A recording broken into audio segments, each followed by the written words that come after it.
roa volana ny asana, roa volana ny rahantsika ny salahy, inona no vita? Fokontany misy 12 no ny asantsika manerana ny boriboritany enina. Asa maharitra ho an'Antananarivo, mahery ny 7,000 ny olona efa nahazo asa, lakan-drano 20 ny voadio, fanolorana motopompy itrohana an'ireo rano miandrona, aina ny rano, lava-drano misy 230 zao no efa voalavaka, azo ampiasaina amin'ny fidiovana sy ny fambolena.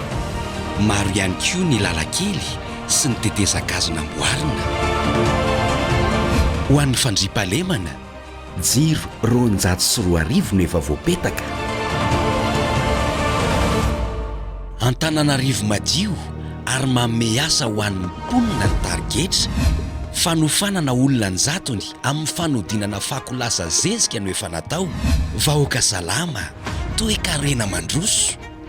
Mahery ny eninjato nareo zao no efa misitraka ny fitsaboana maimaim-pona sy nahazo fanafody. Ary nampiasaina ihany koa ny fitaovana fanaovana ekografia. Ny tanora no avy ny firenena.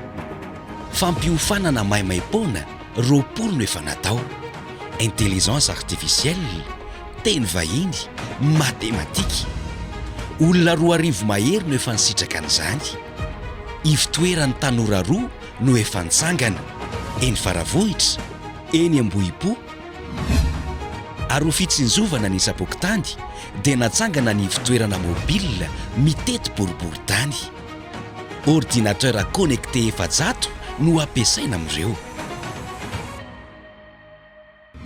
Akademia Fanamby, mpanazatra matianina eo amin'ny sehatra iraisam-pirenena no efa vonona ampiofana maimaim-pona ny ankizy. Maître dama, maître tantely, maître zo, maître yary. Ankizy 230 no efa voafantina. Natsangana ny fitoeran'ny fahamarinana, hiasa sy hiaro anao amin'ny fiadinany tsy rariny. Iaraha-miasa amin'ny olona matianina, inspecteur général de police, mpisolo vava, mpahay lalàna. Maro no efa vita ary mbola maro no kasaina ho atao. Asa no ilain'ny vahoaka, asa fa tsy rendrarendra.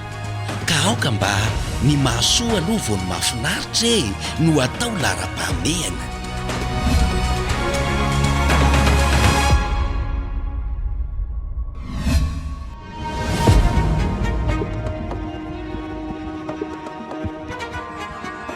Tahina Razafinjoelina, laharana faharoa manomboka eto Antananarivo ny fanovana.